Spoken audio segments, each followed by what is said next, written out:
What is up, everybody? Welcome back to the Dual Screens Gamescast. This is episode 8. This is the year 2020. That's where we are. I am one of your hosts, Stephen Fontana, and with me each and every week, it is without fail, and he looks quite schmexy today, if I So don't schmexy. say so myself. I He look, is Andy Asimakis. I look emaciated. I'm gonna surprise you today. Surprise me. Yeah. Oh Hit no, me up. not now. Later in the show. Oh, later. There's a Oh. topic I want to discuss, and you Mm-hmm. picked a headline that I think would segue into my surprise. Interesting. Very I'm very vague. excited to hear Yes. this. Oh yes. I'm very excited. Oh I'm yes. very excited. How was your weekend? Did you do anything special? I went to Home Depot Ah, yes. and I Yes. bought some cork Oh, and is there a taste to the cock? vanilla, French Oh, vanilla. is there a color to the Yes. cock? It's pink, and then when it hards, it turns white, as all cock should. Oh, right. Right. Do you get any of the cock on your hands? Sometimes I'm gonna get it in my mouth. That's where I want to go. Is it That's is it that's that's the, painful if ult- you that's the ultimate target. um what else? So this weekend I reorganized the desk here, the streaming setup and recording setup to make it a little bit more I guess like the workflow is a little bit better. So before my laptop, okay, which is the brains of the operation, was right here dead center. Okay. Mm-hmm. But what I did, and the TV, which I actually game on, was here on this side. And then my monitor, which is hooked up to the laptop, was over here. Hmm. So what I did was I put the laptop now over here. I put my monitor directly in front of me, so I have all of the big stuff right here so that I can look at the camera and see everything in front of me. And then when I'm streaming and gaming, all I have to do is turn my chair like this and the microphone a little bit, and I'm right here and I'm looking at the screen. So everything kind of set up great. And audio listeners, if you don't know what I'm talking about, well, this is the Dual Screens Gamescast. This is a show where Andy and I go over all of the news that you need to know, and this thing does go live. This is a live recording each and every Sunday night over at twitch.tv/dual screen stream. So if you're listening and you want to watch us live, go over there. Hit the follow button. Every Sunday we go live, and sometimes on Saturday if we can't do Sunday, but for the most part, boom, we are here and we do this show live. And this posts each and every Monday morning, on your podcast service of choice as a podcast. And by the way, that's on iTunes, that's on iHeartRadio, that's we post it on YouTube sometimes a little bit later, but that's just because I have to edit it and all that fun stuff. And right here on this week's show, Sony is skipping more than just PAX East, apparently, and they may not be alone. Xbox goes soft yet again. Nintendo gears up for Animal Crossing with a new Direct, and the wild card is expensive. But before we get into any of that, let's tell you about the other shows that we did this week in case you guys missed it. Andy, tell Yes. everybody about the Dual Screens podcast, which posted this past Thursday. This was, I think, our most successful show yet. It is. And I'm very excited about that. We spoke with the man, the myth, the legend, Eric Johnson, over at Verto Gaming Inc. Talking about Cook Serve Delicious 3. Yep. Yeah, that was a lot of fun. He was very informative and very hype about his game. Yep. Which is out It now in is early access. indeed, and it is officially our most downloaded episode of the month, and it is slowly approaching, actually quickly approaching, I should say. Yeah. The most downloaded episode ever. So very exciting stuff for us over there. And of course, on Friday, we posted our seasonal show, Andy Explains It All, where Andy, our smartest idiot, explained it piracy and emulation to me, our dumbest idiot. And that was our shortest episode. It was just under an hour, but it was pretty cool, informative, going down memory fun lane. looking back. Yeah, a lot of fun. Yeah. It was. You're a big old criminal, so I am. getting to know That's all of that invisibility powers. I'd be set. stuff. All I need. That's all you need. That's all you need. Folks, if you want to support us monetarily, you could do so on Patreon. That's patreon.com/NDS podcast. Just like our Patreon producer, Colton, the apprentice Nestler. We cannot continue to grow without all of your support, so please head over to patreon.com/NDS podcast and consider giving us just $1. If you $1, it's not a donation, okay? We're not a charity organization, all right? When you give us $1, you actually get something. You don't just get something, you get many things. What are the things you get? It's very simple. One, you get an invitation to our VIP Discord channel where you hang out with us, you hang out with each other, other VIPs, and you hang out with our guests. That's right, our indie dev guests are in there. We've gotten, I think, a half a dozen this past month that have joined us, some from previous shows and so on. So you get that. Not only that, but you get a bonus show every month, which Andy and I are recording very soon, and I actually have an announcement about that a little bit later in the show. So you have that. Plus, you get to vote on what that bonus show is on patreon.com/NDS podcast. Those are 3 things that you get just for $1. Are you kidding me? What a steal. What a steal. What a goddamn steal. What a steal. All right, folks, it is time to get into our adventures in gaming.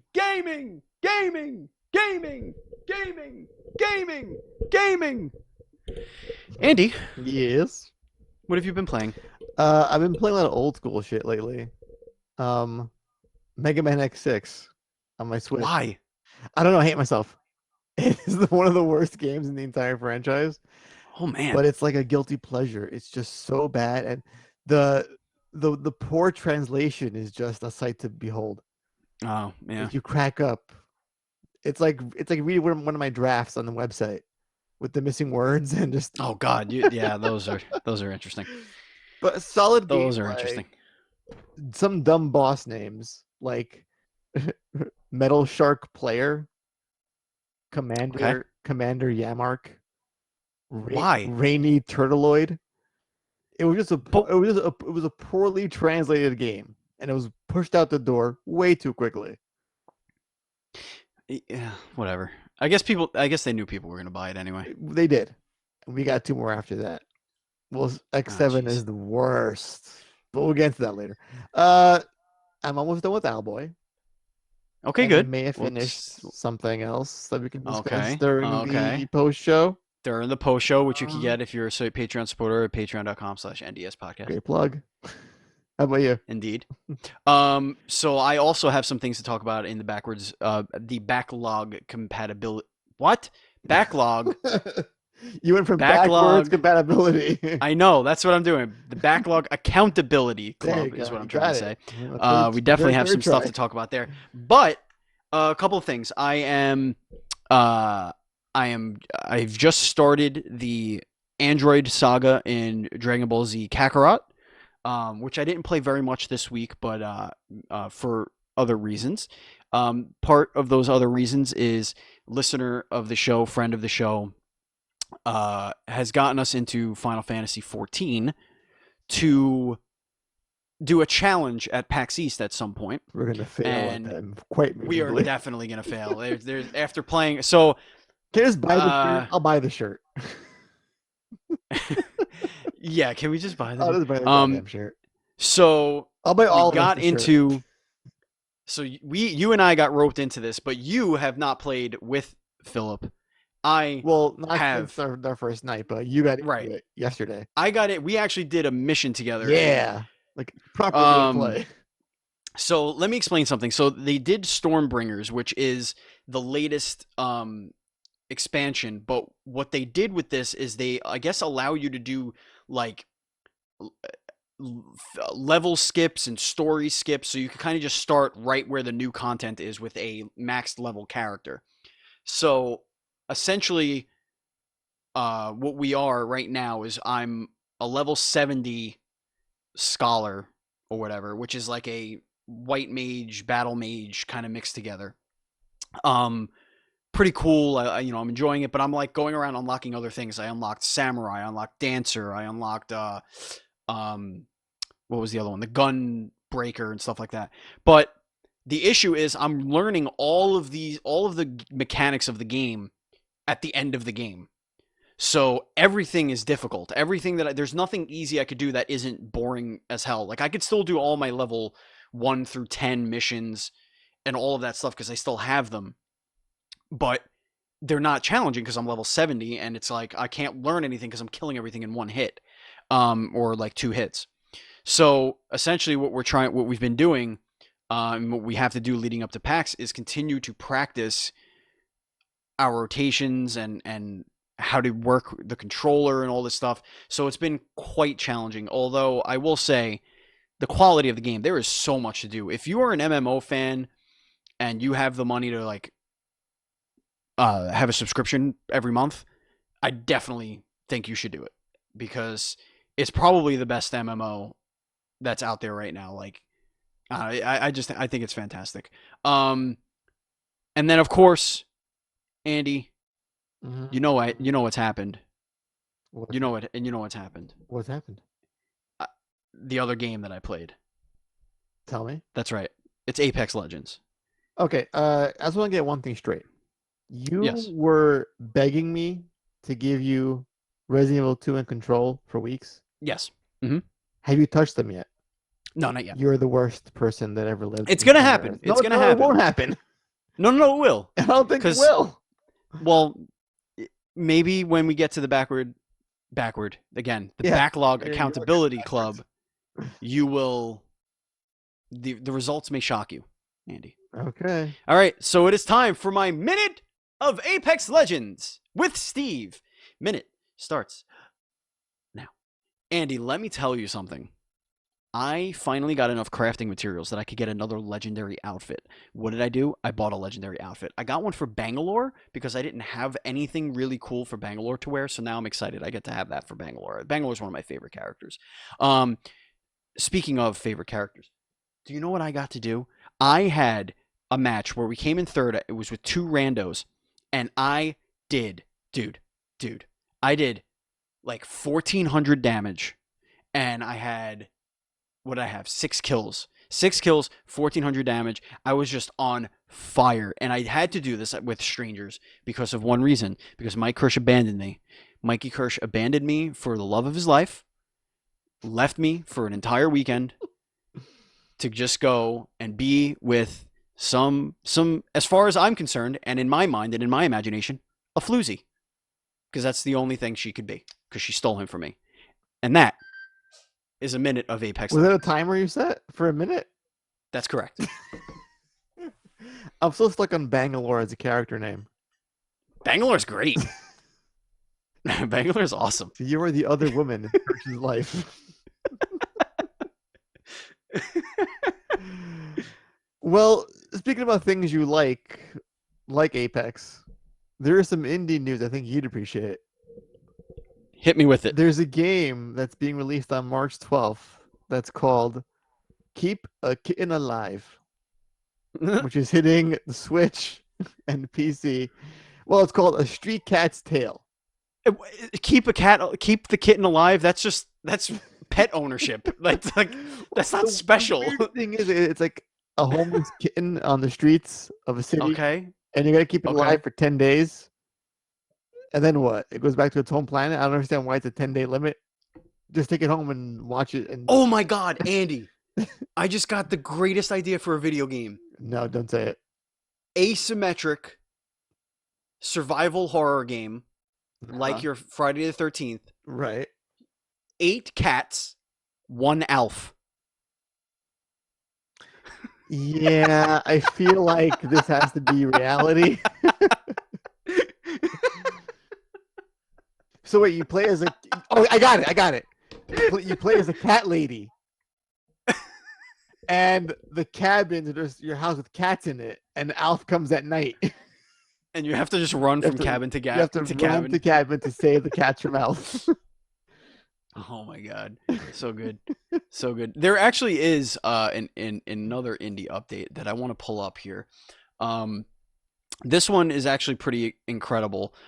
Friend of the show, former 2-time guest of the show, Nate Schmold has come out with his own game, or a new game that he worked on.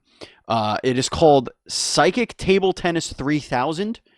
It is a super advanced Pong RPG with full paddle romance system. I think that It is out now. I think that answers our question from last week about a new genre. Correct.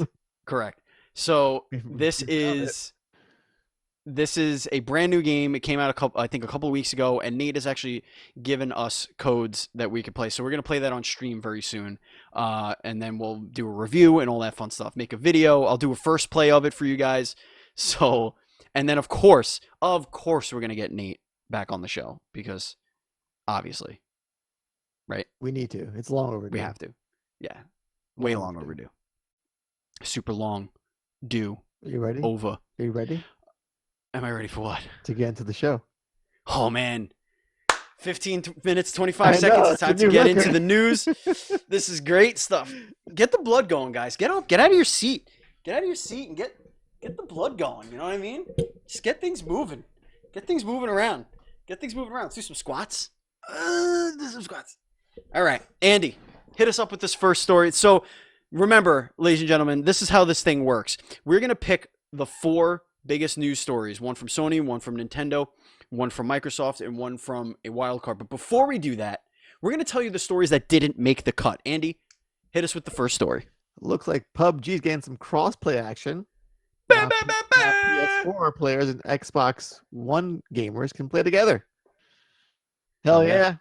That's good. It's a good game for that.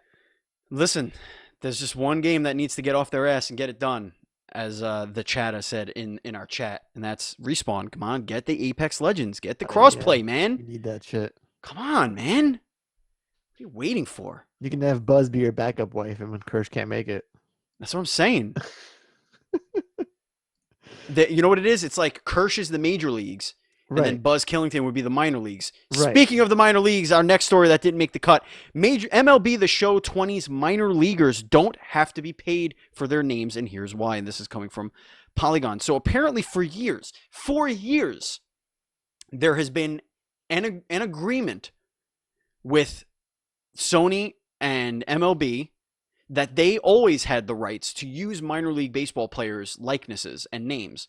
But up until this year, they never actually put them in a game. You did get some, but it was usually only the ones that played in spring training or like ones that got called up in September. But typically, the minor league baseball players just were never around. But now they are, so it kind of makes you wonder, okay, maybe why now? Why not then? Was it a just, resources thing because it's a year-over-year game? Maybe they just didn't have the resources to actually put them in. But quote, MLB, minor league baseball's licensing agreement with Sony has always provided them with the right to use player names and likenesses. So there you go. It's happened. Can I say one thing? And this is where I'm going to surprise you. Yes. I'm not a fan of sports in general. Oh. Gasp! Where's my face? I'm shocked. But I am a huge fan of drama. And I gotta say, I have been obsessed with this Houston Astros story. Obsessed. Mm-hmm. Oh yeah. Cheating, using electronic buzzers on their bad. That hasn't been proven. Computers. Still though, the evidence is overwhelming. And then I was like eating it all up. It was so delicious. I watched today a YouTube video of 25 straight minutes of them cheating. Did you? The one thing that I thought was awesome was that that one pitcher, or was it a hitter? That one hitter, Jose something or other from the Astros. When Altuve probably. Yes, when he hit that 2-run. He didn't want them opening his shirt. Yes. Yeah. And he was like saying, "Don't pull the shirt off. Don't pull the shirt off," in Spanish. Yeah. He ran to the bullpen or the dugout. And then he came back, and the reporter was like, "Why'd you go there?" He's like, "Well, I'm shy, and my wife with the shirt." She's like, "What the fuck are you talking about?" It just so obvious. So did you hear another player, another teammate made an excuse for him? Oh, what did saying he say? Saying he had an unfinished tattoo he didn't want people to see. Yeah, it was. Are you kidding me? It was just it's just so fucking. You're obviously lying. Just dig the hole deeper. And then I think about a few key things here. One, would they have made it that far if they were cheating? Two, would the Yankees have beaten them? Yes. And then 3, think about all the other... And the Dodgers. Well, there's that. And then all the pitchers who went down to the minor leagues because they're Right. Record Because they stuck. got rocked. Right. Yeah. It has like a huge ripple effect. Yeah. Yeah. That's all I'm Not only saying. that, but like teams that didn't make the playoffs because they Right. lost 4 games to the Astros or And they whatever. got what, Like, a yeah, $5 million fine? It's the yeah. most They bullshit lost a lot thing. of draft picks, but in Who my opinion, cares? I know this isn't gaming related, but in my opinion, they here's what I They like. deserve much If there were worse. no, what I would do honestly is I would either suspend them for the whole season. The Yes. entire organization Yes. cannot play baseball, hmm or like they play, but every game that they play is an exhibition. Right. So like, and the opposing team could either send their minor league team to play them for all we And even care. the Red Sox now, because they hire one of their guys, one of their managers.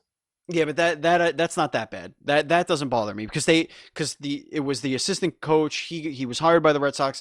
The Red Sox they were never. I don't think they were investigated for cheating in any way. But they MLB suspended that coach and then they fired him because they were You like, know well, we what would don't want be that shit here. a fun little metric to look into is their record for away games versus home games. I'm Oh pretty sure well, they're hitting in the playoffs right. were At twice home. as good on the road. Oh, I mean at home. At Yeah, home, yeah. That no, have at to home. be. Yeah. That's just bananas. Yeah, they were. It was like one of the guys was hitting like 430 on the at home and like 210 on the I road. learned Like that it was. I was learning that sign stealing is a thing that's like allowed. But Yeah. like when you use technology and shit like that, Yes, that's like you can't use there's a technology. guy with a telephoto lens like zooming in and relaying information. You as the batter as a batter, you could actually look back and look for the signs. Right, Like you the can. catcher always Right. looks at you and is like, all right, he's not looking. I'll throw the Right. signs down. And if you have a runner on second, he could be over there. He could look and he could like do a little signal to you. That's fine. But they had a camera and a trash can banging system. the trash Like it was can just bangs, insane. yeah. It was insane. And you know what? If they just had the power of invisibility, maybe they would have gotten away with They it. would have. All right. All right. What's the next story here, Andy? So apparently, our good friends at Microsoft may unveil the Xbox Series X. Still hate that name. Full before E3. Just do it. Do it. It's a rumor. I'm not sure what the proper venue would be. Maybe their own sort of, I guess, press conference in either LA or somewhere in that area, just to gather some press and to fully unveil the console with its proper official specs, the controller, some of the games. Just maybe. I would like that because it wouldn't eat up all of their E3 presser. Yeah. Because this is going to be like at least half of the presentation at E3. Correct. The specs, the console, the look, the games, the teraflops and gigapixels, and whatever the fuck they're going to put in there. So get over with first. I like this. Get it over with. Get it done with. And then at E3, just focus entirely on games. That's all you got to do. Indeed. Mm-hmm. All right, moving on. Games like. Oh, yes. The Titanic of games. Every night. Sea of Thieves. They put in. I'm a king of the world. They did it. It's gonna get. They put in the emote. Like French girl. King of the world. King of the world. Yep, that's what you are. The kings. Kings of nothing. Kings of a whole lot of nothing. Yeah, they hit that iceberg a long time ago. Yeah, that's good. So there was an update. All right, so we're gonna skip this. That was it. That was the news. They updated and they put that in there. All right, we're gonna skip this next one. We're gonna do that for the wild card. Nintendo. So the rumors are abound that Mario Kart 9 may race onto the Nintendo Switch this year, which is a lot of interesting. A little unlikely. Well, this is coming from comicbook.com. Interesting source. According to a new report, which isn't linked, Nintendo has a major and unannounced game coming this holiday season. And while the report doesn't mention any specific game or series, the hints attached to it seem to suggest it could be a new installment in Mario Kart, presumably the long overdue Mario Kart 9. The report comes way of industry insider and journalist Sabi, who took to Twitter to tease and reveal a few different things pertaining to Nintendo and its hybrid console. More specifically, the insider noted that a new Paper Mario game is in development, and best yet, it's releasing this year. Meanwhile, Sabi also notes that The Legend of Zelda Breath of the Wild 2 likely will not be releasing this year. However, in its place, Nintendo will be will probably be releasing a major title that has, quote, tires. Excite Bike. It's Excite Bike. Tires. Right. I've Next never Nintendo story. associated tires with fucking Mario Kart. Well, you could put different tires on your cart. Sure, but I don't know. Anyway, Yeah, next story. we're getting some DLC for MUA3, the Fantastic Four. They're coming, baby. And Power of invisibility right there. Know it, baby, is coming to Marvel. Ultimate Alliance 3, The Black Order. Fantastic Four, Doctor Doom. They're look at what's his face? Reed with his little beard going on. Yeah. His little beardy beard. A little rugged. I'm not digging the Human Torch look though. Eh. Why can't I see his face and body? That's not cool. He's on fire. Should be a giant Andy. flamer. You should go see his face. He is. He's completely on fire. Is he That's though? the problem. Is he really? I can see him. I mean, literally, yes, he's on fire. Yeah, I don't like it. Well, I don't like it. whatever. All right, wildcard news. Back up to the top. Yeah. All right, so THQ Nordic. Okay. This came out of So- nowhere. They just bought a bunch of shit. This comes from GamesIndustry.biz. So THQ Nordic parent Embracer Group now has 26 studios, and more studios are to be announced. It's almost as if people are starting to realize gaming makes a lot of money. Yeah, like if I buy a bunch of studios, they can make a bunch of games. Some Yeah. gotta be okay. Yeah, you got to hit one every now and again. This is what So, I feel like. There's not to cut you off, but when we talk about acquisitions and Microsoft buying a bunch of studios, sure, like quantity is fine when you have nothing to begin with. It's a good thing for them, but I'm all about the quality. So it's a big number for THQ and the parent company, but what kind of games they're going to be putting out? Well, they recently acquired Saber Interactive, who developed World War Z and various Switch ports, including The Switcher 3, so the Witcher 3 port, Sabre? and that was in a Sabre, and that was in a $525 million deal. And by the way, Embracer is a subsidiary of Koch Media. Oh, all right. You know, That's a fun fact. Koch. Sure. Koch. You know, Sure. those guys. Right. Yeah. So, I mean, they're gonna make a lot of shit. They're gonna make a lot of games. Right. Some of the studios are probably closed because they'll make a shitty game. But Mhm. whatever, it's fine. Next story, Andy, hit us up. Oh boy. So apparently, Yeah, I know. Eli Roth is Yeah. directing a Borderlands movie for Lionsgate. Yeah. Eli Roth, his only claim to fame, I would say, was Hostel and being in Inglourious Bastards. That's it. Mm-hmm. I was never a fan of his movies. That was I when like it was Hostel. the height of, well, that's like the torture porn of horror where you're being graphic for graphic's sake, like Sure. a lot of guts and gore, like, but there's no real motivation or like narrative push behind it. It wasn't Hostile. It wasn't Hostile the one I liked. It was Turistas Go Home. He Was that did- Hostile?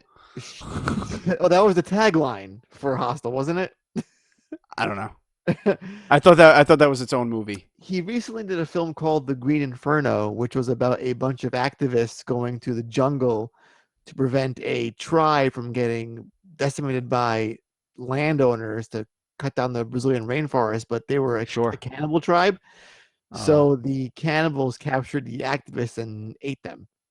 Well, that's what you get for being an activist. Food supply, yeah. Right. So that was a fun movie, but again, like he's not up there with like prominent horror directors or even any kind of directors. It's a Borderlands movie. You need an action guy. Yeah. I feel this Whatever. like an animated feature. You can't do this like a live action movie. Whatever. But it's gonna be a fucking donkey balls. Moving on. Well, this next one's really weird. I don't know why it won't open. It's not opening. Because you didn't put a link in there. You just put put words. No, I didn't. The link is there. Well, it's not underlined. It's not doing shit. Oh, that's weird. All right. You can read the title and then just go from there. I'll copy and paste it. It's fine. Activision's doing some shit. Activision subpoenas Reddit to pursue Call of Duty Battle Royale leaker. That's right. What? This is coming from IGN. Yeah. Stop Court it. documents reveal that Activision is attempting to subpoena Reddit in order to uncover the identity of the user who recently leaked key art for Modern Warfare's Battle Royale game mode Warzone. So in a now deleted, the now deleted Reddit post seemingly revealed some key art from the upcoming Modern Warfare Warzone game mode. This is not the first Warzone leak, as there have been a handful of leaks over the past couple of months, which have all but confirmed the unannounced Battle Royale game mode. So Activision, they're within their right, whatever, that's fine. But to sue the person, Sue them, get them, that's like get them. that's a bit excessive, I feel. I don't think Reddit has any, like, I don't think they need to. I don't think they have to answer a subpoena to give up their No, users' they don't. names, but they might actually. They probably can. It's probably the same thing like when the cops ask like a cell phone carrier for Right, but dude, your logs. fucking Like they don't have to give it to them, but they can work with them. Apple won't even give up, like, we can't unlock a terrorist's phone. Well, So they'll unlock it for the cops right. or the FBI, but they won't give them the key to I don't know, unlock it it. just seems like too authoritarian to me. Like, we're like, at what point is it like, who posted that mean meme about It's the us? price you pay for freedom, Andy. Right. Speaking of activism, Activision. Let's go to the next story here.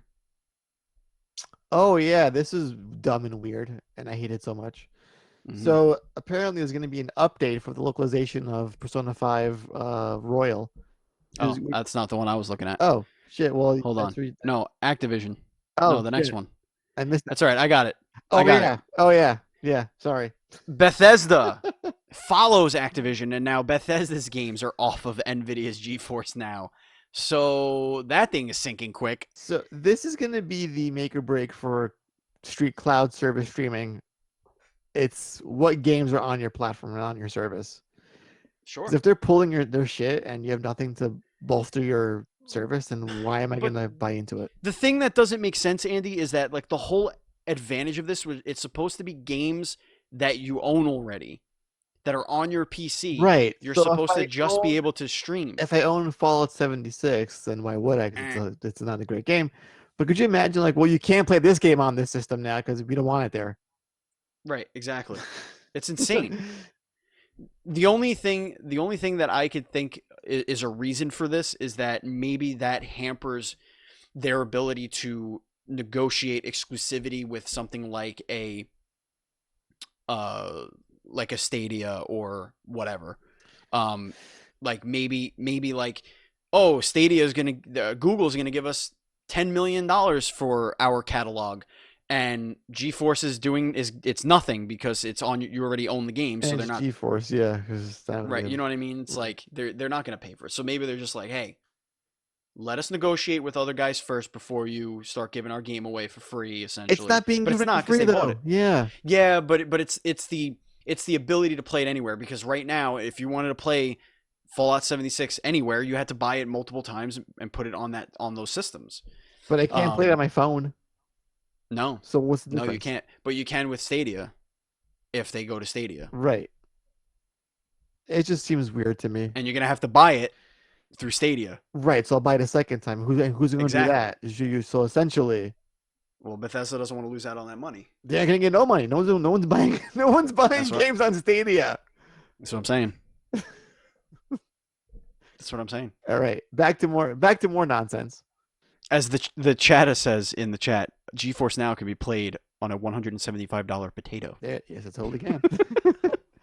So, all right, now let's get to the Persona 5. It's Yep. getting a little update via its localization. So there was a portion of Persona 5 which had one of the characters, Ryuji, during the summer break on the beach scenario, which is a sort of like a constant in Persona game as of part 3 anyway. And he gets sort of hit on by two old gay men, and they're very aggressive and they're very suggestive. They're very forceful. And Ryuji's like, I'm not into this. We gotta get out of here. Sure. So it's played up for laughs. It's not meant to offend. I don't want to say as a gay man, but as a gay man, I found it quite funny because I've met lecherous old gay men like that. So I can connect with the stereotype. I was like, I've been Ryuji like multiple times in my life, and so they're gonna take it out of the U.S. version because they feel because it paints it plays on a gay stereotype that they're just horny and aggressive and they're Predatory. predators. Yeah, and I'm like, I don't think we're this sensitive to the point where you can't even people like this exist. And I feel like because it's in a protected class, so to speak, they can't be shown in any sort of negative light. Like if it was a fat person that was being awful, they'd be like, whoa, what, you got a problem with fat people? No, that's just one horrible person. National Diabetes Association. One of the game's characters is like, he's like a principal who was preying on young girls at the school. Now that's a more serious part of the game, and also way more realistic. right? And it gets intense at some parts, but it shows like an older guy preying on young women. And Sure. do you think older men say, whoa, like I'm not like that, so why are you showing a guy like that? It's a little bit of a double standard. I feel like we can only make fun of certain people or put them in a bad light, but not others. And I think equality is all about everyone's fair game, no matter what you are or who you are. That's my opinion. So well, make fun away. We'll see. It's played for laughs. It's a funny scene. It's comedic relief. It's all it is. So sensitive, PayPal. All right, is that it for our things that didn't make That's it. Those are the news that did not make the news. So congratulations, everybody. That were worthy of staying on for more than 2 seconds. I gotta fix my hat. My hat. I can't hear you. I took my headphones off because this hat is way too damn tight. Look at my head, for God's sake. Well, I was saying a lot of things. A lot of have hat hair. I can't see you. I don't care about the hair. I care more about the fact that it's making. Well, I have no hair, so that's why I don't care about my hair anymore. Heard that. All right, ladies and gentlemen, it is now time to get into the dual screens report. Now, again, this is how this is going to work. We have 4 stories: one Sony, one Nintendo, one Microsoft, and one wildcard. And we are going to declare the biggest winner and the biggest loser. And of course, Buzz Killington in our chat is keeping a running tally, which he has not given us yet. So let's do end of year tally. How about, you know what? I want an update. Buzz. So no, the clock is ticking. Don't ruin it. I don't want to spoil the clock is ticking, dude. Clock is ticking. He's just gonna say Sony has all the L's anyway. All right. Let's start off with the wild card, Andy. Why don't you take that? Oh, we're doing the wild card. All right. So CD Projekt Red is now the second most valuable gaming company in Europe with its recent market valuation of $8 billion. Now, to put things in perspective, Steven, just in 2017, 2 years ago, they had a $2 billion market valuation. Me! So what did I buy? A lot of cheddar. That is a lot of scuttles. Kashin, scuttles. That's a lot of Witcher 3. A lot of the balloons. They sold one game since. It's a lot of Gwent, whatever the currency is in The Witcher. Me toss a coin to your Witcher, you know what I mean? Yeah, man. I mean, good for them. Congratulations. Yeah. Like they took something that really nobody knew a goddamn thing about. Right. And they turned it into gold. Really mediocre action RPG. Right. That barely ran. Well-told story. That barely. No. And then I'm talking about The Witcher 1. Oh yes, and then they made a better one that also couldn't run for whatever reason. And kind of had kind of a shitty story until the end, but then they got things. And then they were just like, "No. We're going to go in a closet. We're going to make this game until it's fucking perfect. And then we're going to put it out." And then they put it out and it needed to be fixed with the same janky gameplay mechanics.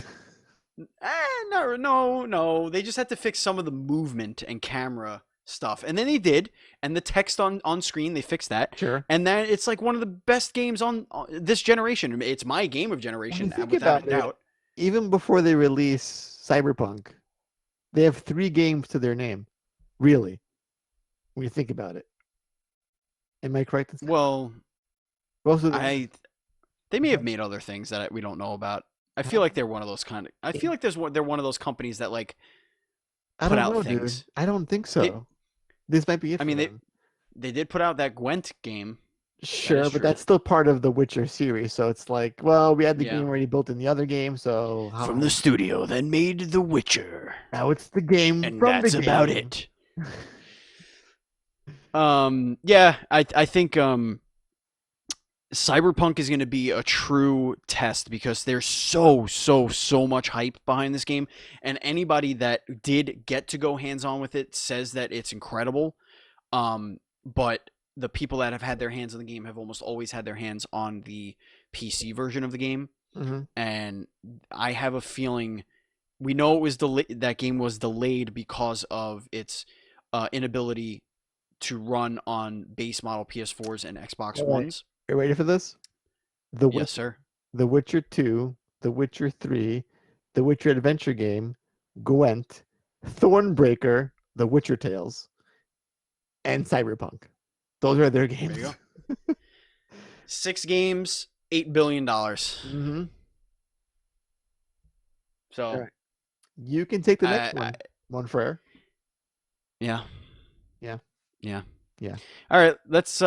Shit. Okay, I'm gonna go to Sony. Oh boy. I'm gonna go to Sony. Let's get So, into it. as you know, the last week's story was Sony dropping out of PAX East due to coronavirus concerns. Um, I think did we discuss that last week? I don't even No, remember. it was actually the beginning of last week when it came up. Oh, It okay. was So Monday or Tuesday. so let's give you the rundown. So I guess the story would be that Sony dropped out of um they dropped out of PAX East, Mhm. their participation because of coronavirus concerns. They have a lot of people traveling from all over the world. They didn't think it was appropriate to ask people that are flying from places like Japan and Europe and all this stuff with different with all of the virus contingencies changing every day. It seems they just thought it would be better if people could just stay home. Um, Not only that, but now Sony. Did we talk about the first story on our didn't make the cut? You can add it to Um, this then. oh, okay, yeah. So on top of that, now Sony and Facebook are dropping out of the GDC because of coronavirus. Mm. Um, that's happening. Other companies have, like smaller companies, have also dropped out of because of coronavirus, and multiple different iterations of or different conferences, I should say. Um, but now the Boston mayor is urging Sony to reconsider its PAX East absence over the coronavirus. Says it plays into harmful stereotypes. Now, you could read this whole article. It's on IGN.com. I'll put it in the chat for those who are watching live. But essentially, people are misinterpreting the reason why PlayStation does not want to be at PAX Right. East. And before you get into it, I just want to say it's kind of foul play for the mayor of Boston to sort of play like this kind of race card with Sony. Right, And I right, don't buy it. Like, it's not about xenophobia or anything right. Chinese. It's like there's a deadly virus. When you think about it, when you walk around New York City, even before this big scare, how often do you see people with masks on their faces? What race are they? 9 out of 10 times. Right. Asian descent. Now, do I say, damn, do you think that we're going to infect you, us Americans over here? Of course not. It's nothing to do with the Chinese people.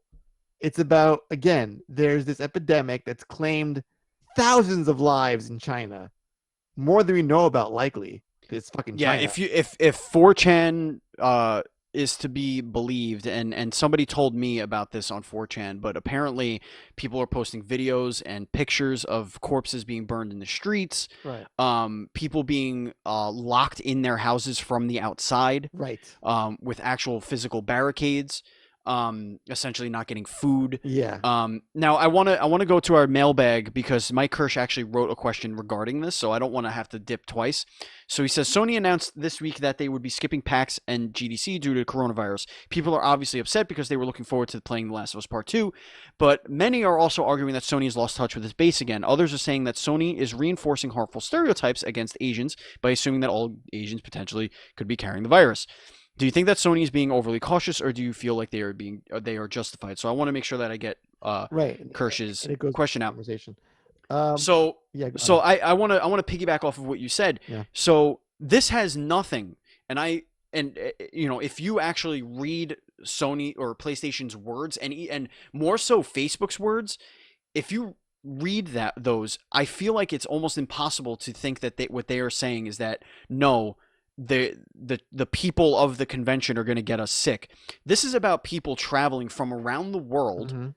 They're workers from Japan, or they're workers that are in Europe, or because this disease is not just in China. It is in other places.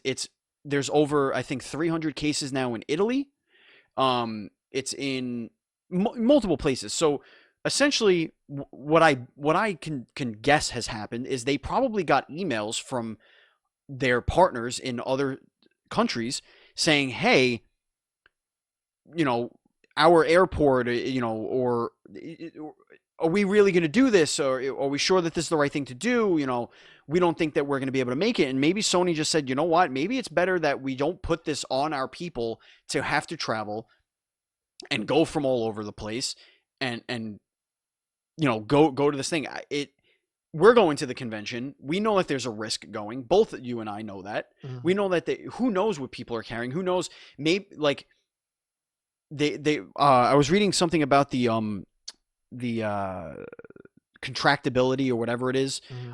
of the disease, and there are so many people that have very, very minimal symptoms that carry this, and if they bring it to an elderly person or a young person, it could be potentially deadly in that person. So you may just have a little cough and not even know that you have coronavirus, Mm-hmm. and go to PAX because it's just a cough, whatever, it's no big deal, and you could fuck up 50 kids or whatever. So I think this is more about putting people in a tube that flies 35,000 feet in the air. Potentially, who knows who's on that plane. Logistically, it's probably This is also just safer for them. a company that's based in Japan that has offices in China that again is flying in. It's like you're trying to mitigate like a huge potential of disaster for your staff and your people. And Right. also it's like Boston isn't like the pinnacle of race relations, so I find it highly amusing that the mayor is like, "Come on, don't be racist." Like, bro, pot, meat kettle. Right. And there's all this hullabaloo about Sony just using it as an excuse because they don't have anything to show. It's like, really? They had the thing Really, to man? show. They had the thing people wanted to see. And not even that, Like- Naughty Dog said on their own, "Hey, we got demos to show you guys. We're really excited about this." And like, no, we're not ready yet. Blame the coronavirus. We're not going to go anywhere. We ain't got shit to show, guys. Yeah, I mean, luckily, okay, so The Last of Us Part 2, yes, we wanted to play that, but luckily for us, the other two games that we were really excited about, Final Fantasy VII and Predator Hunting Grounds, are both going to be there. So we will have coverage for that. But another thing I wanted to say is Square Enix canceled multiple Final Fantasy XIV plans. Goddamn racists. Because of coronavirus. So they had multiple teams flying in to do all these different types of events and all that stuff for Final Fantasy XIV at PAX East. Mm-hmm. And I believe also at GDC. And no, what they did was they took a step back and they said, okay, let's just have the people. Yeah, let's just have the people that are in the States or in Canada go there. Right. They're not coming from overseas. have them go there, and we'll do some smaller stuff. They're still going to do the event that you and I are practicing for, the Ruby event. They're still going to have the game on the show floor, and they're going to do one other thing. I think they're going to show some Stormbringer stuff. Like, I guess they're just going to advertise it, but they had other things planned that they're just not going to do. You know what I So think should happen, Steven? whatever. I Yeah. think Sony should, it's not going to happen, but they should release a demo Yes. of something. That's exactly what they should do. Yeah. Yes. And that's what everyone should do. Like, Yeah. and I think it should start at E3. That would bring so much goodwill towards E3 if like E3 said to them, "Hey, anything you bring on the show floor, any demo that's on the show floor, that comes from a major publisher or whatever, has to be made available at that time, at least for the people, at least for the gen public that has a pass to the event." Until for like a week or whatever, or maybe like the duration of the thing. You can do like the attendees get it first, and then the general public gets it like a week or two later. Right. You could do that. But yeah, just release a demo of Last of Us 2. Just put it out there.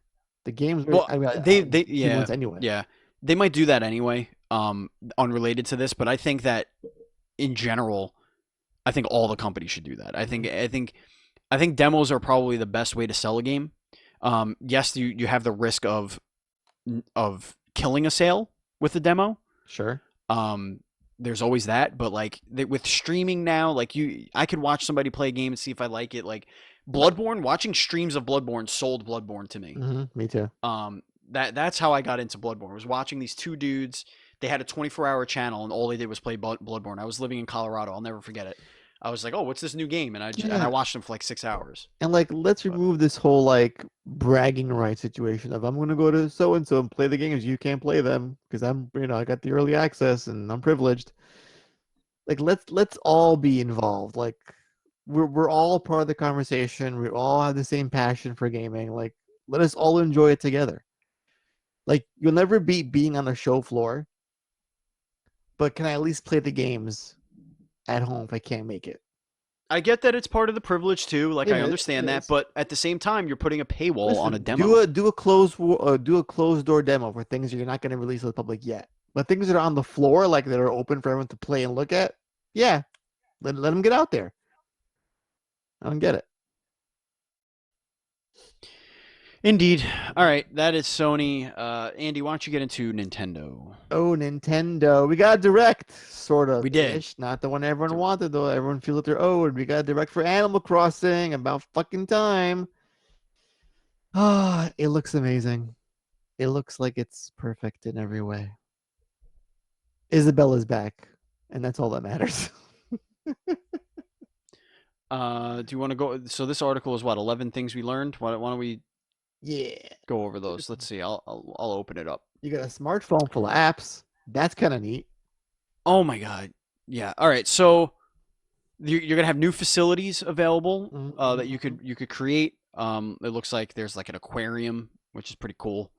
Well, it's an empty island, like fairly empty when you first get on there. So it's sort of like you're the god, and you get to make this thing your own essentially through your own will. Indeed. Of what Tom anyway. You'll have, like you said, you'll have a smartphone full of apps, which I guess is just like your interface. There's a new progression system. Without trying to sound too crass, Animal Crossing has always been about money to some degree. You move into a town, and then you're immediately saddled with debt that you have to work to pay off. So the Nook Miles app is essentially a collection of quests. When you do things like catch a certain number of fish or collect a certain number of twigs, you'll earn miles that go towards paying off your travel package. Okay, so it's just more ways of just simulating the crushing life that we all live. Familiar characters are back. Yes, Isabelle. And yes, indeed. There are different multiplayer options, apparently. You'll be able to visit friends. There's a party play. I'm just going through these really quickly because none of this really matters. None of this means anything to me. The next one means something, which is, again, it's Nintendo being Nintendo. Oh, for fuck's sake. Well, the next two Fuck's actually, sake. Nintendo being Nintendo. There's there's a separate app for voice and text chat required. Come on, what year is this? When we had Xbox Live back in the day, it was a service and a headset. That's all you needed. Why are you saddling an app so I can talk to my friends? Andy, Didn't you learn? I want to take you back. I want to take you back, Andy. Learn anything? I want to take you back to probably 2003. Uh huh. I want to say. Uh huh. Okay. Sure. 2003. This little video game on PlayStation 2 called SOCOM. Right. I know. It came with a I know so. it came with a headset. It did. It came with a little headset that you plugged in. I don't remember what you plugged it into, but you plugged it in. I don't know, USB. I don't know. You plugged it in, and guess what you got to do? You talk to your friends instantly. You got to talk to your friends. You got to talk to your friends that you were playing online with. It's really fucking simple. I But fucking hate. didn't you fucking learn from Splatoon 2 that no one liked that shit? No, So no. why would you do it again? Why? Nintendo and learning is not something that they're good at. Not their All strongest right, feature. there are no cloud saves. Okay. Because you know we can't promote cheating in Animal Crossing of all things. God forbid. Yeah. People cheat at Animal Crossing. Oh, apparently this game it plays in whatever. I'll see if it gets that. You can shape the island itself. There will be connections to Pocket Camp. Fucking great. Expect plenty Yay. of free updates. Okay, wonderful. There are ghosts. Ghost. And the biggest one that's not even on here is it's real time. So Right. wherever you are, whatever season it is in the game. And whatever time of day that you're playing, it's the time of day in the game, which really fucks people who like Well, that's what you can only cloud play save. at night. Right. Like that sucks. It does. Is it also online only? I thought that's the next step for this game. Probably. I don't know. Plus, it looks Buzz is saying that they let you choose, but he says at least the 3DS one did. I don't know. I don't think it's if true for this one though. I don't think it's the uproar that I'm seeing on the internet in the interwebs suggests otherwise. I mean, it looks adorable. It looks super cute. It's long overdue since it had an Animal Crossing proper. But Oh, again, it looks great. you're taking so many steps back. Like at some point, you have to embrace the future and just have a way where I can, with headphones, talk to you from my Switch. It can't be that complicated. It's been done for decades prior. I don't get it. You created this perfect handheld. Think of the children, Andy. Think of the Think of children. the goddamn children, Steven. All right. And the Think of the last bit of news for This is very week's- exciting. This might be the winner, I think. It might be. Also, This is Microsoft's story. Long overdue, and I'm surprised it didn't happen sooner. That Hasbro, i.e., also who owns Nerf, is finally getting some Halo weapons in their toy line. Yeah. The Needler. We're getting the coming. Needler. I'm buying this day one. It's coming, boys. I'm getting this. Boys and girls. I'm a huge Nerf fan. And this looks like hella fun. Look at it. It's $50. It's a motorized version of Halo's iconic assault rifle. Oh my god, this looks so great. Now, Missed Enough is saying that this already happened. Missed Enough, you might be confused with the Fortnite guns. Those exist. This is Halo, okay? Yeah. So we're getting the MA40. That's like the signature gun. Let's see what else we got here. There's the Spinker, which is based on the double-barreled rocket launcher of the same name. Of course, the Needler. And it's just okay. What else we got over here? All right, these came out October 1st. Ooh, to coincide with Halo Infinite release. That's a good marketing campaign. Of course, great marketing. Yeah. I'm into that. Now I'm buying the Needler for sure. The rest I don't care about. I just want that goddamn Needler. But yeah, there was a Fortnite lineup. So I think that's where he's getting the confusion. That Needler's tiny. I don't care. It's cute. Look how cute it is. It's all But like, look at it. Look at it in this woman's hand. It's tiny. maybe she has big hands. Oh, it is fucking tiny. Ugh. That's just like a pistol. Why is it so small? Oh my That god. looks. Oh, I don't want this What is now. that? It's like a Happy Meal toy. Whatever. What is this thing? I Whatever. can't get my finger through there. It's so small. Oh no. Oh, this Well, is the loss now. Oh shit. No, I was that's mistaken. I was mistaken. I was see wrong. I made a huge preconceived. mistake. If All if right. listen, all right, Mike Hirsch says isn't the Needler a pistol? If it is a pistol, it should be a little bit bigger than the DualShock 4. I think it's time to choose, Steven. The winners and losers of this week. Everybody keeps saying that the Needler is supposed to be small, so maybe we're wrong. That small, really? It's Maybe we're tiny. wrong. She has, Maybe we're wrong. she has it in her thumb and forefinger. She's like, "Hi guys, look how tiny it is." Look at my keychain. It's a Nerf keychain. All right, Steven, it's time. Yeah. All right, it's time to crown our biggest winner and our biggest loser. I think the biggest of the winner week. here is going to be Nintendo. They finally got the albatross of the direct Well, off they of their gave us a shoulders. proper update. Like, we got real updates for a game that everyone's looking forward to, and that's Animal Crossing. True. Listen, I can't.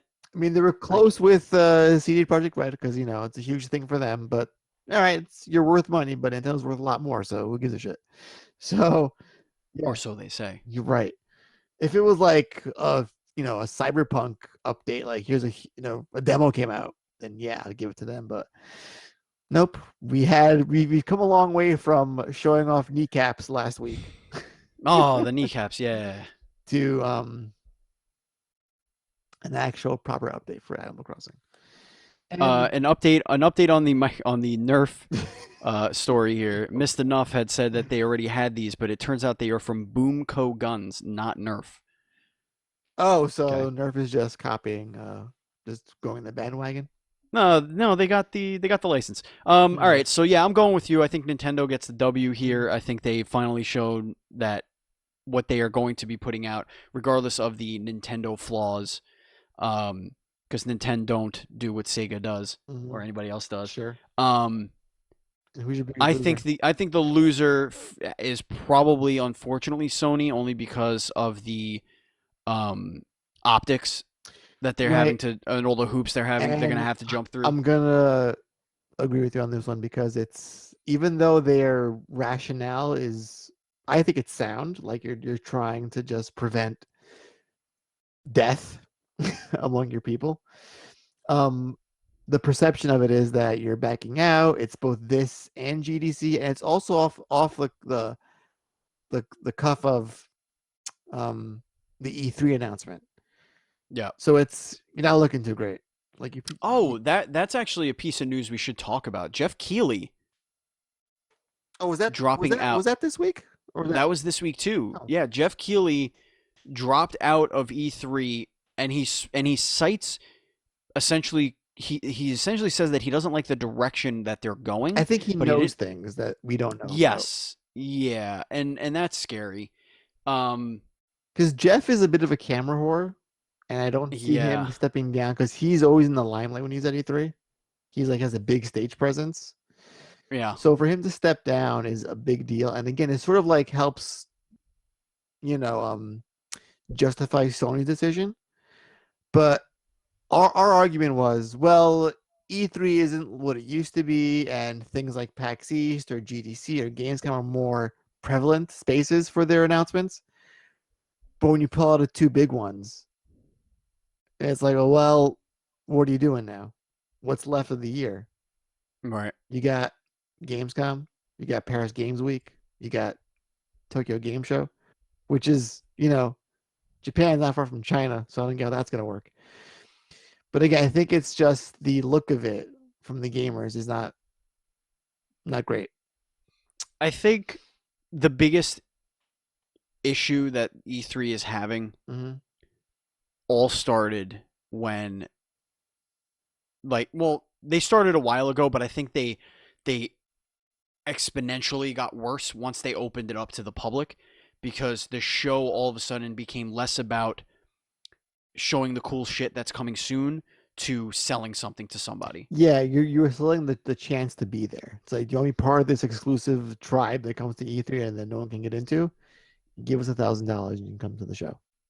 Yeah, but it's not even selling the ticket. It's like the purpose for the game companies to be there shifted. It went away from showing the media and showing the outlets this really cool tech in a very controlled manner, to now having to show something to people who are uneducated in the matter, who don't have journalism degrees, or who don't So have like it's a I different attack. I think I've said this quote on the show several times. I'll repeat it again because it is worth repeating. My very first E3, I was waiting to go see something, and there was a woman, and she saw this look of absolute glee on my face. And she was like, "It's your first time?" I was like, "Yeah, my first time. I'm so excited." She was like, "Yeah, what's gonna happen is over the next couple of days? It's gonna feel like being fucked to death by a bunch of ads. That's what's gonna feel like."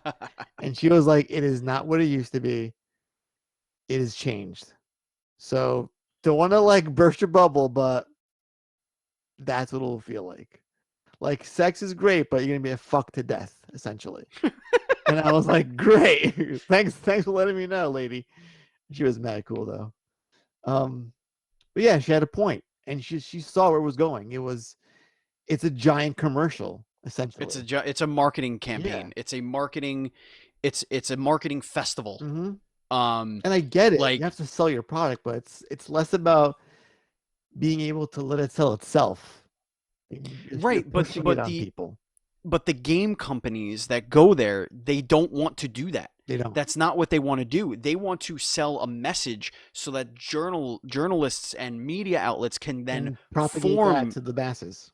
and then put their own, like, if you come out and you give me the facts of your thing, I interpret that, and now I can say, "Hey guys, what's going on? It's Steve over at such and such, and this is the stuff that Sony said, blah blah blah blah bloop bloop bloop." That's way better than Sony coming out and being like, "Hey, cool guys, it's us, it's Sony, and we're gonna tell you about our thing." Right, because what do you have? You have dad jokes, or you have someone like Ninja saying that he loved whatever game he played at E3. Right. One holds more clout than the other nowadays.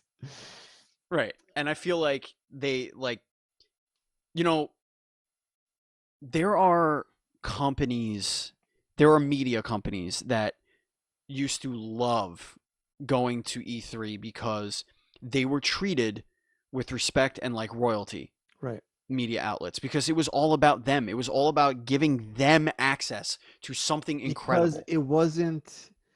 it was very grassroots back in the day. Like, to be a video Right. game journalist, it was like, what kind of shit career did you pick? Writing about games? But if you were the person that dedicated your life to writing about gaming, then Mm-hmm. the game developers took you more seriously. Well, this is your life. This is your how you make money. We're gonna roll the red carpet for you guys. But Right. now it's like the game developer has to kiss ass to like an IGN or a Polygon to get favorable coverage. I recall one time years ago, one of my friends who used to work at Deep Silver, she'll be nameless. Um, there was a game that came out that she was working PR for. And when the game was released, they got a 5.0 from IGN. And she was crushed because she spent so much time trying to get on their good side. And I Mm-hmm. was like, well, I guess you're sort of right, but if the game isn't great, what did you expect?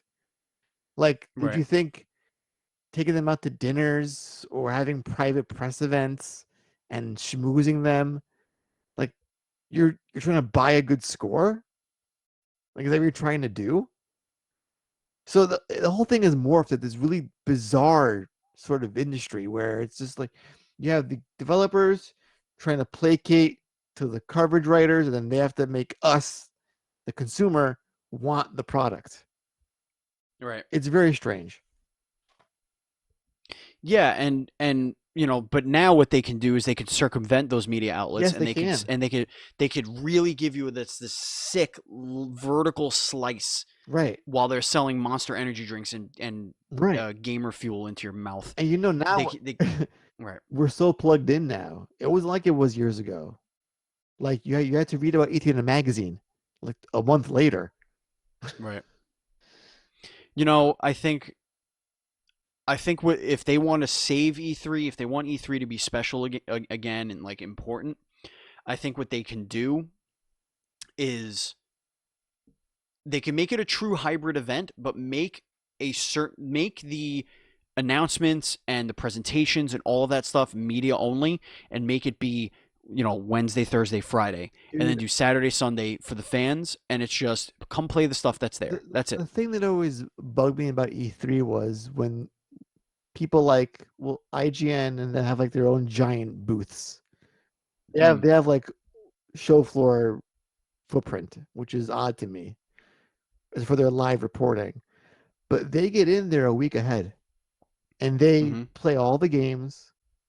They do the game of show shit and all that They stuff. do all their coverage hmm and articles ready to go before the show even starts.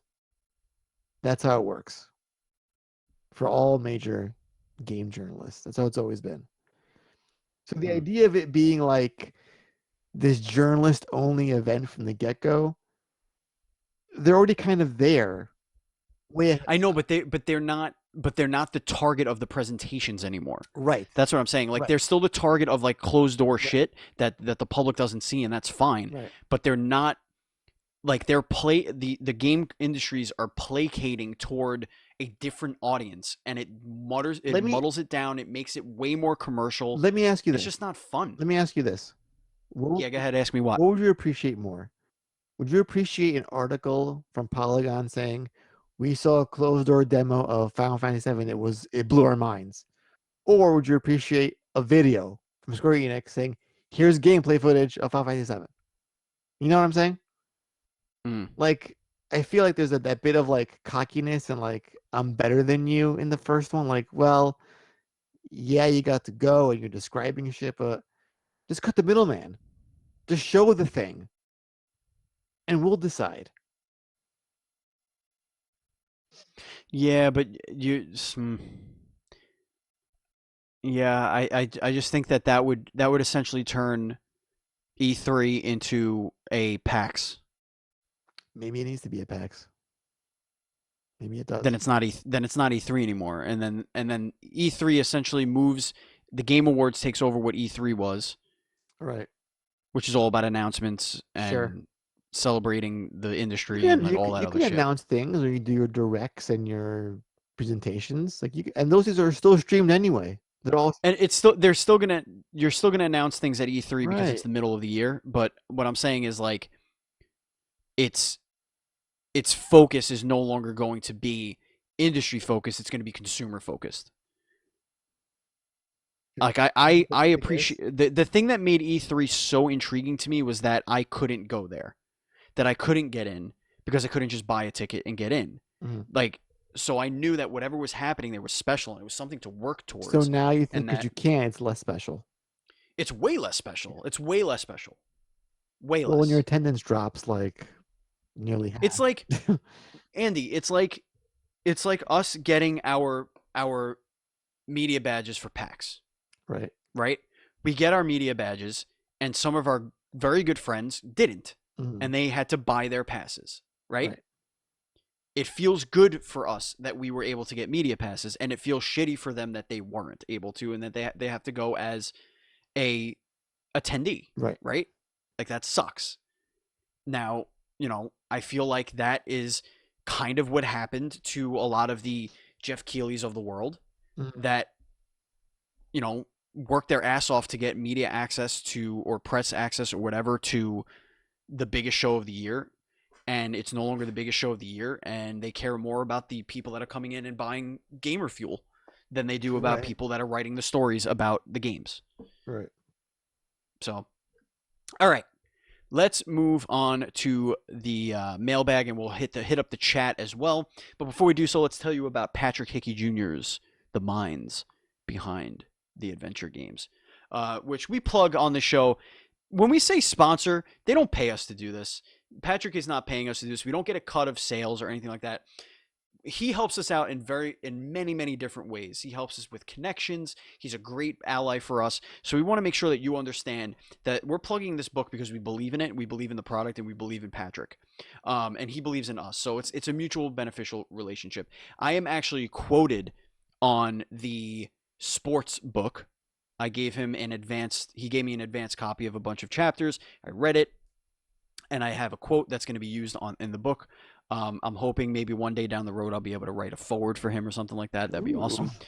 I would love to do that. But so the adventure games, it's out right now on patrickhickeyjr.com. It's on Amazon. It's at Barnes and Noble. It's in a ton of different places. Just Google it if you don't know what it is. But it features interviews with creators of 31 popular video games, including Grand Theft Auto, Strider, Maximum Carnage, and Pitfall. It gives behind the scenes looks at the origins of some of the most enjoyable and iconic adventure games of all time. And adventure games has a wide umbrella, so you see a lot of really cool games here. They recount the development of the games, working with really difficult publishers or not having publishers and trying to figure that part out, marketing the games and technical issues, just so many different things. And I cannot wait for you guys to read it. And if you have read it, please let them know that you loved it. All right, before we get into the mailbag, let's touch on that hype zone, Andy, because the hype zone is stupid. Yeah, can you please? It's stupid and it's so good. Can you please? I'll take this. You take. I'll this. take this. You take this. And then you're gonna read the first mailbag question. Sure. Ladies and gentlemen, we went over Animal Crossing, right? The Direct. Animal Crossing is not the only game coming out on March 20th, right? It's March 20th, yes. There's another game coming out, and that is Doom Eternal. Doom Eternal versus Animal Crossing.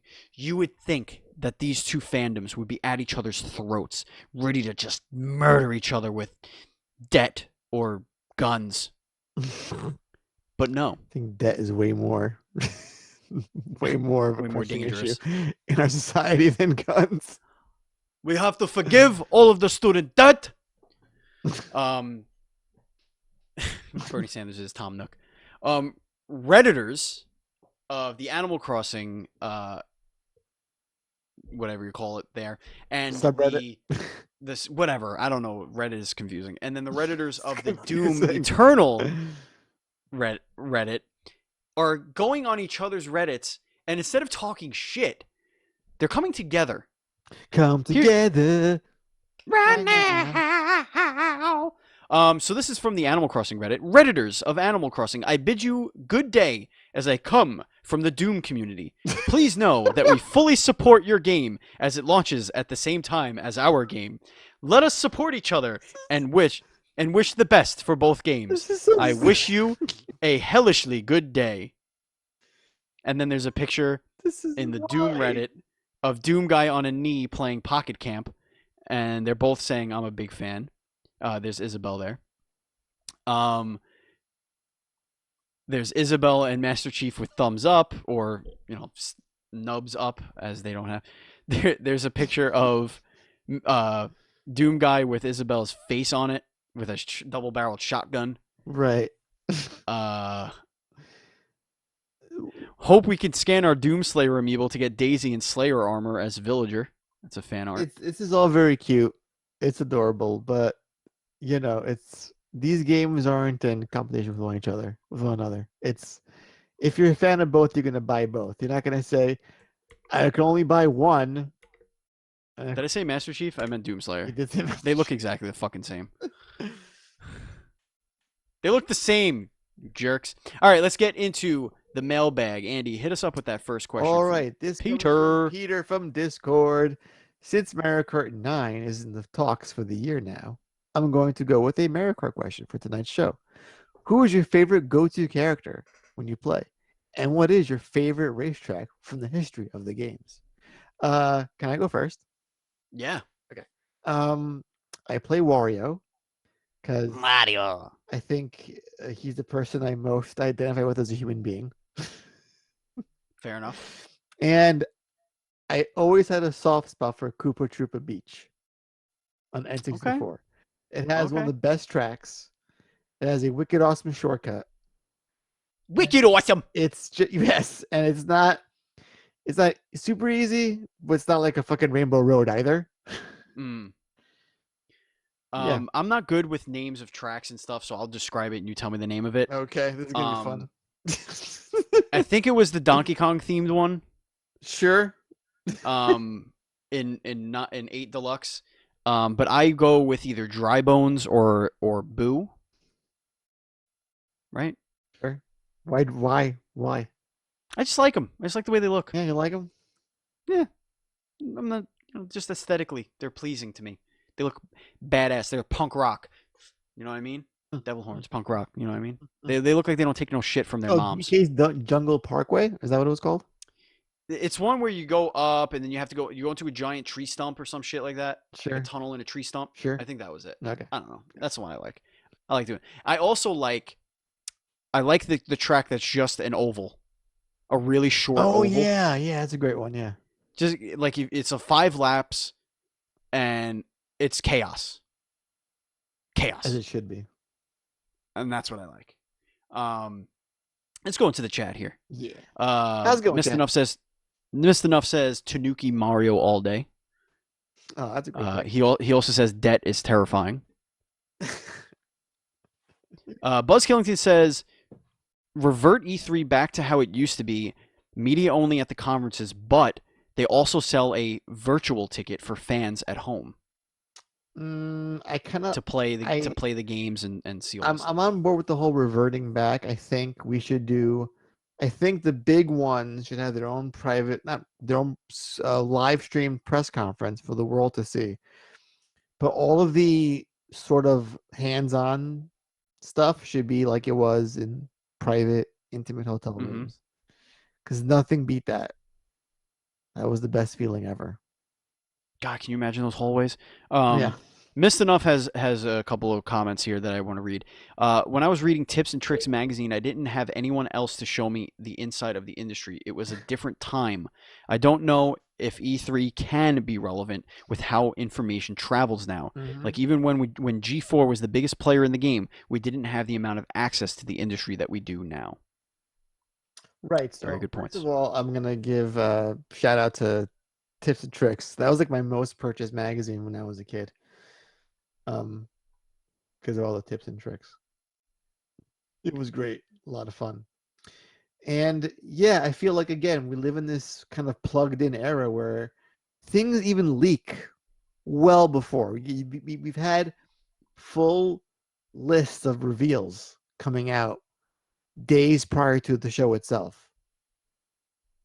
So at that point, it's, well, how much more shock can you really put into the show if it's just you're just confirming leaked information at that point? So, yeah, I guess the wow factor is kind of gone. And again, given the age we live in, it's just going to get worse over time. And they need to course correct, because if I can understand Sony pulling out, because they don't kind of think that it's a proper venue for them to show their product. But when Jeff Keighley pulls out, it's kind of like it gets messy. Yeah, it's like the alarm bells go off in your head. Like that's what she something, said. Yeah, something is really wrong here. Something's really fucking wrong here. All right. Well, this is the final week where we're not going to talk about our retro game club, because we have news for you guys. Next week, as you know, we are going to PAX. We're going to be at PAX East. Finally! We are going to be doing a Gamescast live with a bunch of our friends over at PAX East. So we are going to be doing, it's going to be a massive show. We're going to have... A massive shit show, you say? Or... massive shit show. We're going to have Mr. Badbit from Bad Bit Gaming and the Trophy Room. We're gonna have Kyle Stevenson from Kinda NYC and also from Trophy Room. We're gonna have Mike Tundro from Kinda NYC with us as well. I think even our boy Missed Enough, Matt Murray, will probably be hanging out with us as well for the show. So we're gonna have a bunch of dudes, just a Big old bunch of sausage white fest. dudes with beards, that are going to be talking about what we saw at PAX and all that stuff. The other thing that we're going to do, and I'm going to try and convince everybody to do, Oh boy. is, Oh boy. as you know, what has been voted as the February bonus show for our Patreon is that I wrote a screenplay or a TV pilot, and we are going to perform it. So I think I get everyone in the room to read a part. Do you have that many parts? I don't, as of first draft. I don't. But now I will. But here's the thing.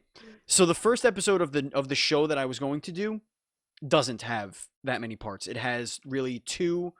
It has 4 total, but it's 2 main parts. However, I wrote a pilot in 2011. I wrote 4 episodes of a show that I really love, that I think, and it has plenty of parts in it that I think we could all hang out and do. Which we could do that. Now we have one rule, one ground rule for this. Okay. We have to be completely drunk when we do this. Oh, I mean, come on. Like we should be drinking throughout the Gamescast, and then we should go into the bonus show after that. Beer, pizza, Gamescast. I may do hard liquor. Tequila? Correction. I will do hard liquor. Don't do vodka. That's disgusting. No, I'm not gonna fucking mainline vodka. I'll probably do rum and cokes. Tequila. Old He's number fashioned, one. baby. Tequila. I love tequila. It's the only thing I can drink without vomiting. Is that your Lucy Juicy? That make sure all good to go? Gets me real good. Without vomiting? It's delicious. Is that what It's you said? it's very drinkable. Do you get queasy often when you drink? I do. I'm a lightweight. Listen, bro, we had that Acer party. That's gonna be full bar, open bar. So Yeah. get ready to get. Ladies and gentlemen, that has been the Dual Screens Gamescast episode 8 for the week of February 24th, 2020. If you want to follow us on social media, you could do so. We are at NDS Podcast. I am at Batchild27. Andy is at Pants Guy. And if you want to join our Facebook group, go to facebook.com/group/Dual Screens Podcasts. It's very simple. And again, remember, we broadcast this live each and every Sunday night on twitch.tv/Dual Screens Streams. And if you want to support us monetarily, please go to patreon.com/NDS Podcast. We have a $1, we have a $3, we have a $5. You could do all sorts of stuff in there. Get all sorts of fun, extra bonus content. Get after it. Get it. Thank you, Zazu Pitts, for our theme song. Thank you, Matt Murray. As always, we shout you out about 50 times. You actually did our beautiful Dual Screens Gamescast overlay, and now with corrected spelling of my first name. It's about time. It's about time. We did it. I think I had it last week too. If you want to buy our merchandise, go to dualscreens.com/store. We do have some new stuff coming up there soon, as I've mentioned, but with our new seasonal content is always going to change. Thank you once again, one more time, to Patrick Hickey and his book, The Minds Behind the Adventure Games, which is out now. Andy, is there anything you want to tell the kids before we go? No, we'll see you at PAX East. And that's really it. We have, as of now, 44 confirmed appointments. Mm-hmm. That doesn't mean And 44 games. It means 44 appointments. Some have like 7 games. Mm-hmm. This is going to be a marathon run. Mm-hmm. This is way more than last year. It's going to be insanity. And luckily for us, I packed a fuck ton of snacks to bring on the trip. Snacks. I'm talking Very important. Kashi granola bars, Kellogg's cereal bars, chips, brownies, candy bars, all that shit. Doritos. We gotta get baked. We gotta get like sugar-free Red Bull. Well, they'll probably give it away there. Last time they didn't. That's They some didn't sort give of it away Red Bull last thing. That's something. One. We got one drink. All right, we'll make a stop at 7-Eleven. That's what we'll do. Yes, indeed. Thank you, Andy. Thank you, chat. Thank you, everybody, for listening. We love you very much. Don't forget to tune in on Thursday to the Dual Screens podcast. I don't even know. I don't know who our guest is. Do you know our guest for So Thursday? we have people that were lined up to record at some point tomorrow, but we'll see what happens. Okay. Should be fun. Sounds fun. Yeah. Yeah. Exactly. Exactly. And no, Andy explains it all this week. We're taking the week off because it's every other week. But we'll be back the following week with we're going to be talking about Wes Craven. So that's going to be fun. It's a great topic. Tune in. Please hit the subscribe button if you're watching this on YouTube. We love you very much. And as always, please be excellent to each other.